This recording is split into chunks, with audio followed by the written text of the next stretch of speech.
Good afternoon, everybody. First, I want to thank President Biden and Vice President Harris for hosting this event here at the White House, making clear that trucking is indeed a national priority. And I want to thank everyone here, especially the truck drivers and transportation workers we count on so much. I have to share, this is a big day in my own household because it was our first time taking our kids to daycare. And as I was getting ready for that, because I knew this event was coming up, I kept looking around at all of the physical items that surrounded us and thought about how they got here. The bottles, the little jars of baby food, the spoons we were using to feed them, the high chairs they were sitting in, even the family minivan itself got to us because truck drivers brought them to where they needed to be.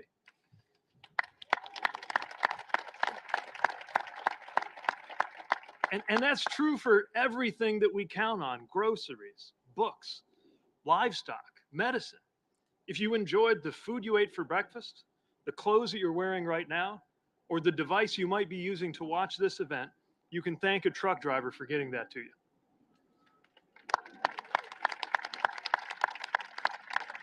And that's what makes this trucking action plan so important. Plus, this fits two central priorities that the president has laid out: addressing supply chain disruptions to lower costs for families, and getting workers the pay and the respect that they deserve.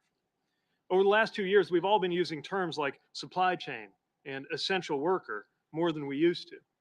In fact, there's nothing new about how much America counts on truckers, but it has become more urgent than ever. Right now, the industry estimates that we're short 80,000 truck drivers. And my department estimates that 300,000 leave the career every year. So we must do more and do better to recruit more people into the job and to support them so they choose to stay in the job.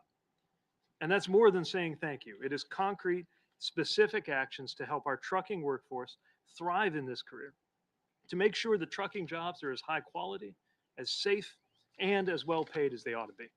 And that is what President Biden challenged us to do with this trucking action plan. So we started out by going and listening to truck drivers. Virtually and in person, we talked to truck drivers in every part of the country. As part of that, I got to spend some time on the road in the passenger seat of a semi with a driver in Illinois named Lola, who I think is here today. There you are. Hey, good seeing you. And she brought her granddaughter, Lola Ann, who she talked about a lot. I'm glad I actually got to meet you. She talked about her family. She talked about wanting to be a driver for years, but waiting till her kids were grown so she could start going over the road. We talked about safety, talked about training, talked about why she loves this job and how we could make it easier. And that day and across all the conversations, I saw the pride truckers take in their work and the challenges they face. Their voices have shaped the work we took up in the president's trucking action plan. And we just completed the 90-day sprint to get these actions off the ground, so I'm pleased to provide an update. In order to create debt-free pathways into the career for more people, including more women and drivers of color, we teamed up with the Department of Labor to grow the number of registered apprenticeships for high-quality paid on-the-job training.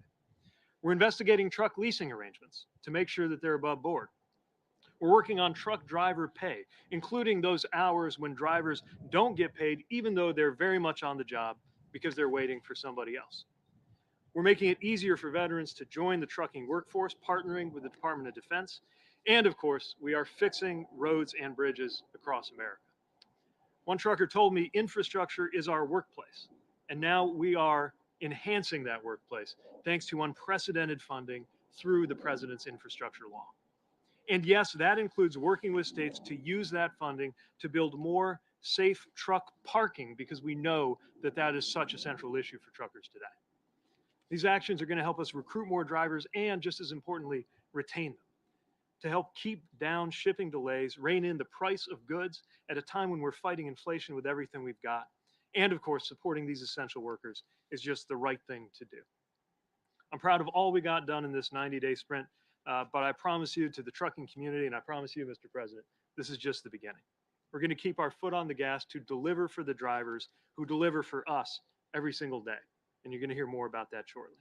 But now it's my pleasure to hand it over to a good friend, a proud Army veteran, an entrepreneur who served as a U.S. Congressman, acting Secretary of the Army, and chair of a new Veterans Task Force, Patrick Murphy. Secretary Murphy.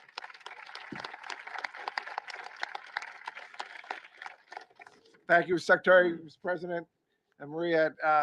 It is great to be here. I just want to begin by saying thank you to Secretary Buttigieg.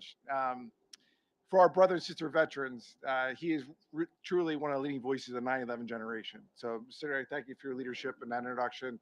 And I also want to thank the White House National Economic Council for doing phenomenal work around task force movement, which we're here today to discuss and launch. Um, when you look at the secretary mentioned Lola Ann over there. Lola Ann's 8 years old. I tried to get her to say, "Go Army, beat Navy." She comes from a Navy family. Jada next to her is ready to say she's 6. Jada's ready to say it. But Mr. President, I know you asked for a nonpartisan event, so I'm not allowed to say that. But I apologize for going off script. Me and the secretary, it's Army versus Navy, but we're all brothers and sisters in that profession. And that profession is incredibly important to the trucking industry. In fact, that's a industry that my grandfather, when he came back from the Navy in World War II in the Pacific, came back and was a trucker with the Teamsters 107 in Philadelphia. And they drove for A&P supermarkets. And then when my dad came back from the Navy, he also joined and was a trucker, but first was a police officer in Philadelphia. But on the sides, to make ends meet, went into trucking on the weekends. And I remember going down I-95 with him in that cab. It's incredibly important. And what task force movement is all about is really to create that bridge between veterans and the trucking industry. Because for my family, it was built and survived on in that industry. It's how we got through. And I will tell you, it's that bridge that needs to be more accessible to our brother and sister veterans. It is that bridge that needs to make sure we launch this and make it happen for the next generation of truckers, whether it's Lola or Jada in the crowd. And that's what today's announcement's about. That is what this work will be for. Uh, and I will tell you, when Secretary Pete came back from Afghanistan, when I came back from Iraq, we committed ourselves to public service. We committed to be there for our brothers and sisters, to make sure that although we made it home, we need to make sure our generation has the opportunities to succeed in life.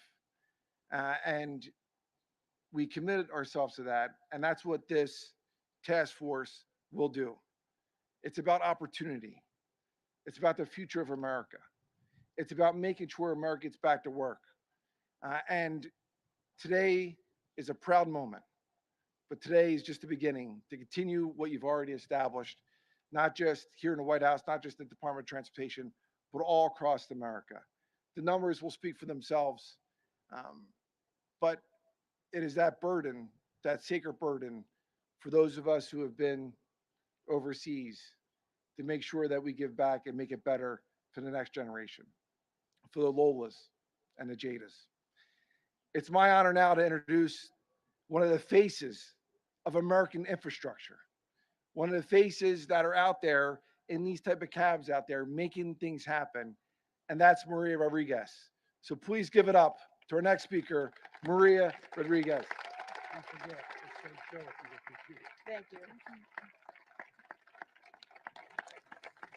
Hi, good afternoon. My name is Maria Rodriguez, and I am very honored to be here today. I'm currently an apprentice truck driver at NFI. My road to get to this point was very unique. I came to the United States with my parents from Venezuela at a very young age of 2. My family came here looking for a better life and to live the American dream. I always admired their hard work, dedication, and sacrifices. Even when times were tough, they kept driving forward. From an early age, I was inspired by watching my father cook. He would make masterpieces out of a few ingredients and be able to bring so much joy and happiness through his food. I knew I wanted to do the same and be a chef someday. When I was old enough, I began to work as a server in a very small restaurant. As time went on, I worked for so many amazing restaurants, but in March of 2020, I was laid off due to the COVID pandemic. At the time, I was also a new mom and worried about how I would support my family. I knew I had to make a career change. At first, I attended school to be an EMT with hopes of being a firefighter, but ultimately the training made it difficult for me to also support my family. My significant other, Abel, and our son and I live 2 minutes away from New England Tractor Trailer Training School, better known as NETS. Uh, we also would always watch these big 18 wheelers drive by our house. For months, I encouraged Abel to call them so he could enroll since he was also looking for a fresh start. NETS gave him an equal opportunity, and his passion for the industry grew. He convinced me to attend as well. I was a bit intimidated in a male dominated field, but I immediately felt comfortable at NETS. And throughout our training, different companies would come speak about their opportunities.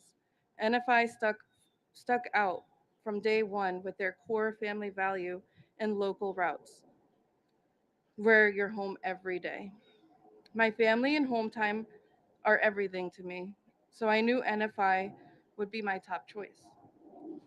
NFI also offered the apprenticeship opportunity where once I was hired, I received hands on training and mentorship, all while being paid while I continued to learn.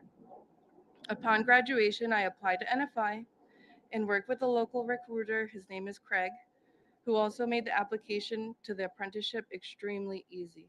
I signed on with NFI, and soon after, Abel did too. Abel and I went to school together, we graduated together, and now we're working and training together. I couldn't have done it without his encouragement and support, and I'm so happy that we did this together. As a thank you. As I continue my apprenticeship, I love that my schedule is very consistent and I get home before my son finishes school. Through our new careers, we found a place where we can be financially stable. The trucking industry is in high demand, and there are jobs here that can support our family. As an essential part of the supply chain, I feel like I'm a part of something bigger than myself, which is very rewarding. I want to thank President Biden and President Harris for leading the 90-day trucking apprenticeship program. This program has built clear paths to careers in truck driving that are fulfilling and offer endless opportunities. I feel like I leaped into this new career and I'm so happy that I did. I hope that I can be an inspiration to other women who are thinking of joining the industry. I struggled to find a career, but I didn't give up. And now I'm a successful mom, daughter, friend, and truck driver.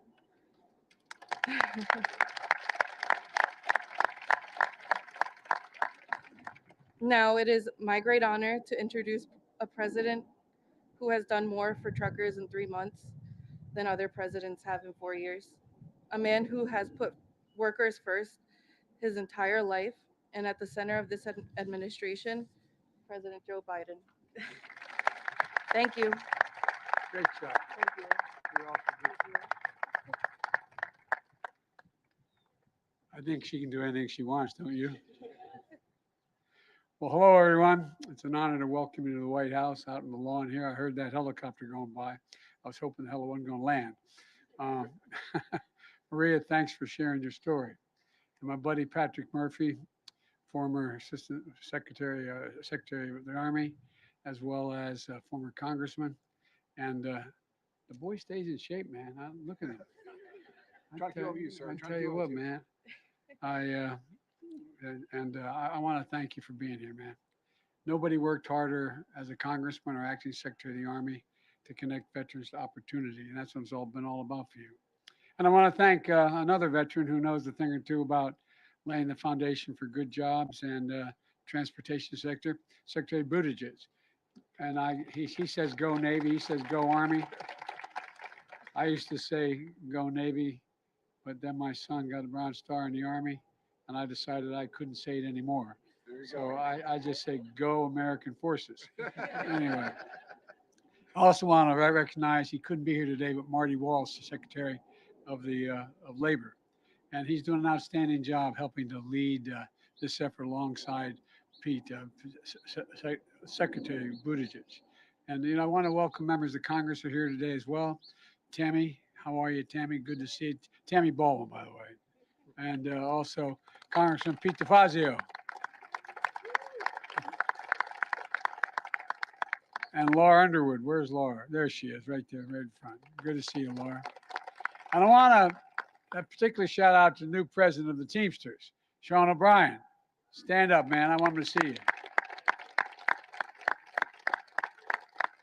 As they say in parts of Wilmington, Delaware, these guys brung me to the dance 35 years ago, 40 years ago.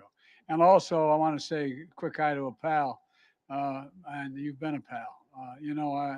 Thank you for being here and getting things done. And in addition to all that, there's an outfit called, you probably heard of them, United Mine Workers.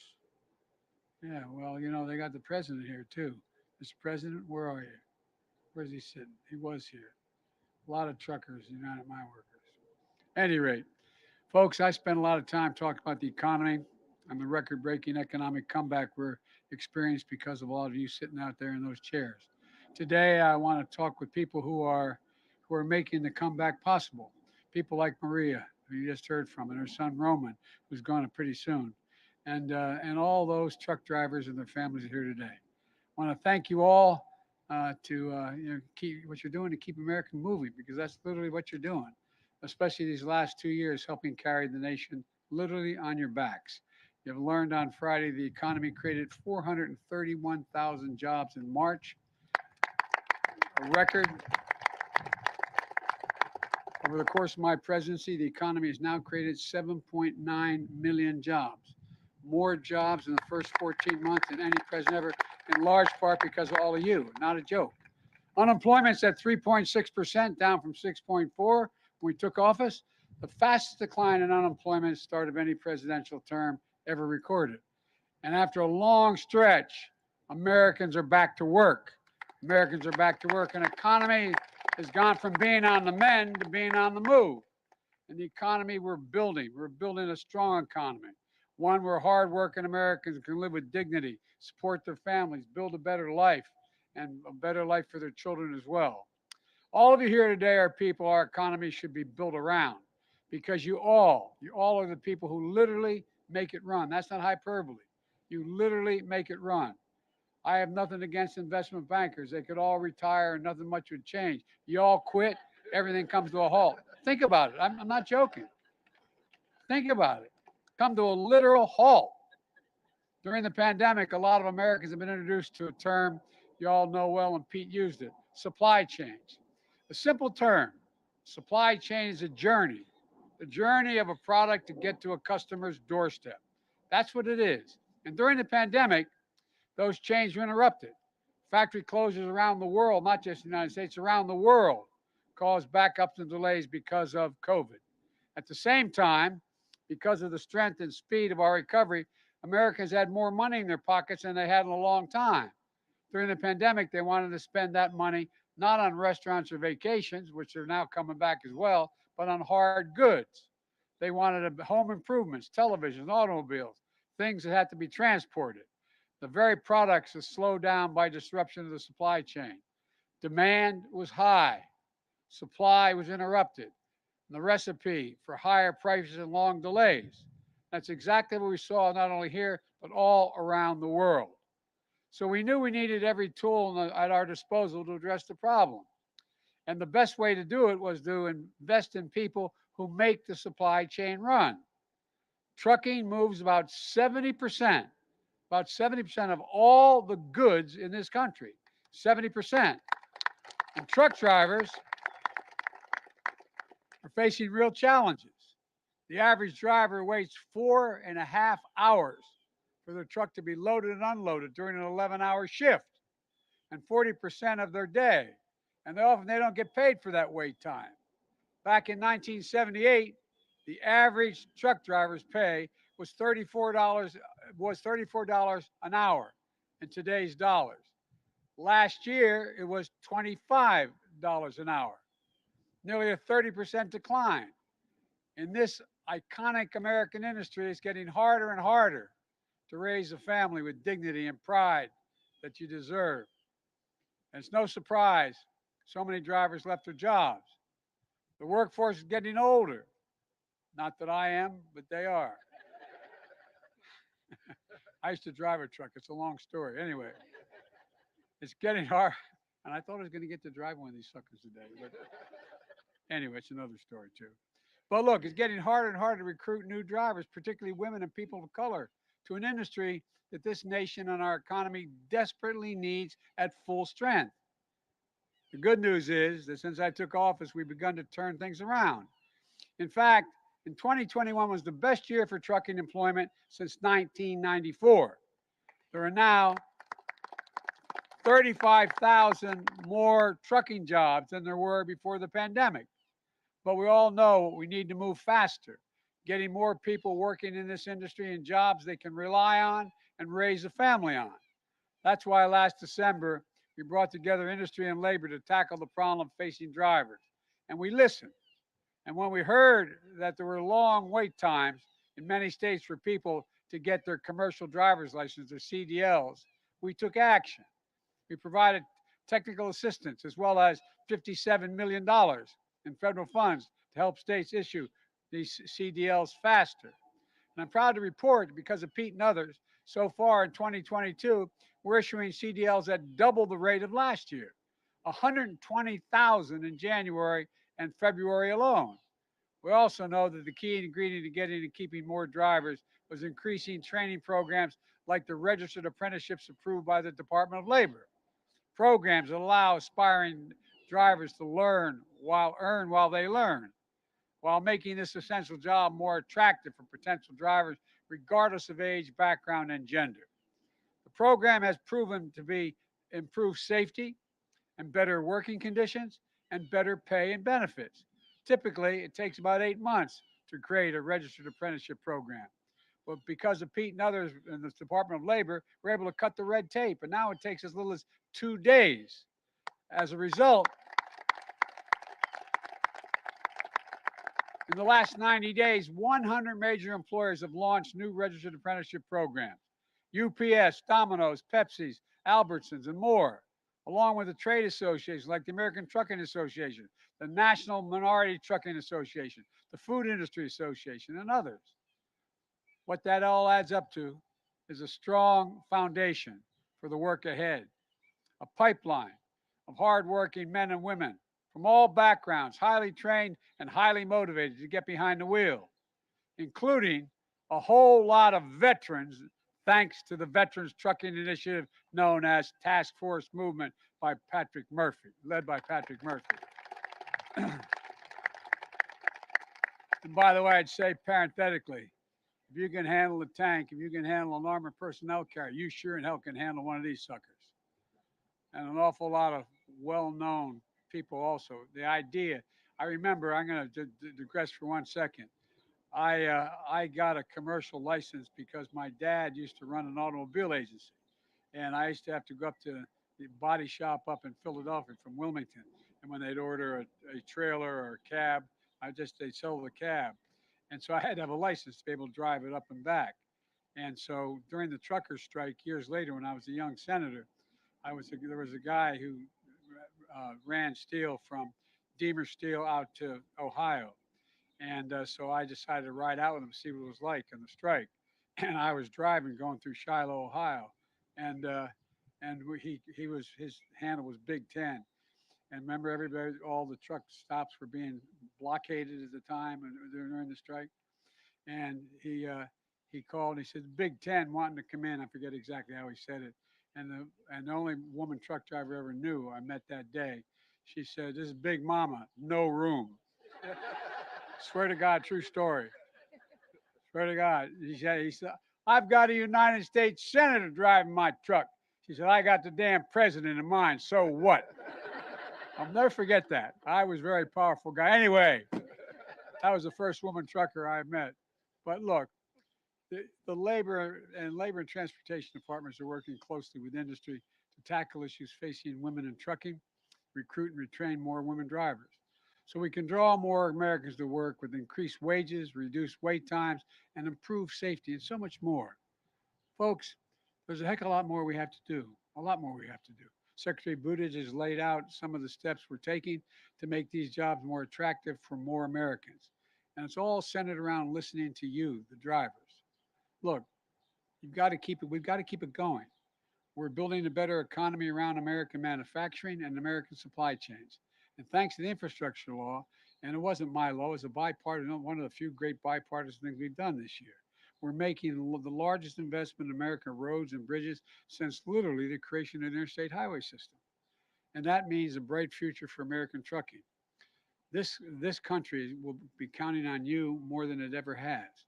So you should be able to count on us to keep investing in you and your families. That's exactly what we're going to do. I'm looking forward to all the progress we're going to make together. I want to thank you all. Thank you for being here. Thank you for what you do. Thank your families, and may God bless you all, and may God protect our troops. Thank you, thank you, thank you. What do we do now?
Charles is having a good year.